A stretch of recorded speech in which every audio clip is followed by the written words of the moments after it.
The Vikings with their long ships are also associated with weaponry.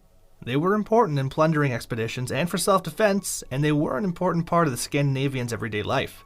We are all acquainted with the variety of weapons that indicate how battle was fought more than 1,000 years ago.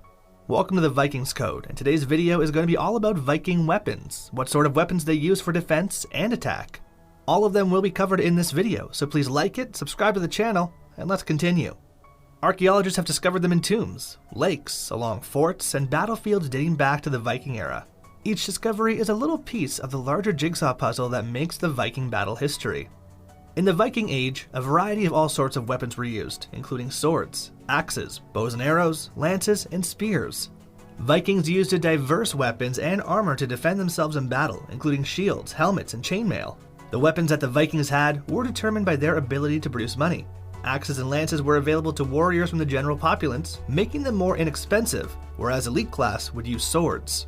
There are, however, differences in the preservation of the different kinds of weaponry and equipment that have been discovered. For example, relatively large numbers of swords and axes have survived to the present day, yet findings of helmets and chainmail are highly uncommon. So now let's focus on offensive weapons. According to the laws of the late Viking era, all free men were obliged to possess weapons, and their leaders were expected to supply weapons for their troops. The spear, sword, and battle axe were the most common offensive weapons, but bows and arrows, as well as other projectiles, were frequently used. Weapons were carried not just for combat purposes, but also as symbols of the prestige and riches of their owners. As a result, they were often lavishly embellished with inlays, twisted wire, and other adornments made of silver, copper, and bronze. The spear was the most prevalent weapon, consisting of an iron blade on a wooden shaft, which was often made of ash and was 2 to 3 meters in length. This weapon may be used for body thrusting and throwing. Also, the blades were of different types, ranging from wide leaf forms to lengthy spikes. The ability to throw 2 spears at the same time with both hands, or even to catch a spear in mid-flight and hurl it back with lethal impact, is claimed to have existed among skilled spearmen in ancient times. Swords were very expensive to produce and were considered a symbol of great social standing. The blades were typically double-edged and up to 90 centimeters or a bit more in length, although early single-edged sabers have also been discovered. They were carried in scabbards made of leather and wood that were tied with leather. An early process for making blades was called pattern welding, in which strips of wrought iron and mild steel were twisted and forged together, then hardened at one end to create a blade with a sharp edge. Inlaid makers' markings and inscriptions, such as in Gallery and Ufbert, were found on later blades of homogeneous steel, which were most likely imported from the Rhineland. Viking artisans often embellished the hilts of their swords with ornate designs, and numerous swords were given names such as Legbiter and Gold Hilt. When fighting in close quarters, battle axes with long handles were often preferred over swords. In the late 10th and early 11th centuries, the legendary double-handed wide axe underwent a late evolution that is characteristic of the period. However, due to the fact that the owner could not carry a shield at the same time, he would seek shelter behind the frontline warriors, charging out at the appropriate time to slay the opponent.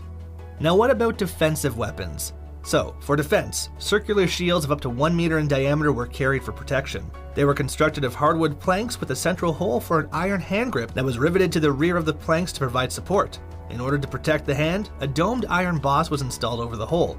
Helmets used by Vikings were very certainly made of leather, with a rim binding made of leather or metal in certain instances. The Viking sagas, which were largely authored in Iceland around the 13th century, demonstrate that they may have been painted with simple patterns, such as those seen on the Gokstad ship, or even with legendary scenes and heroes, as in the case of the Gokstad ship.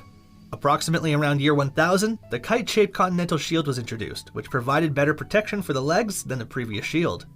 There are also references to burnies, which are long tunics of mail armor that extend below the waist, although surviving examples are very uncommon. In order to make the mail, an iron wire was coiled around a rod and then snipped along the whole length of the rod, creating interlocking rings with overlapping ends. Helmets were also most likely exclusively worn by the most powerful individuals, despite the fact that the horned helmet is a recent fiction. So that is it for today's video. If you have any thoughts or questions, please let us know in the comments section. Make sure you stay tuned with us for more authentic Viking content, and we'll see you soon in the next one.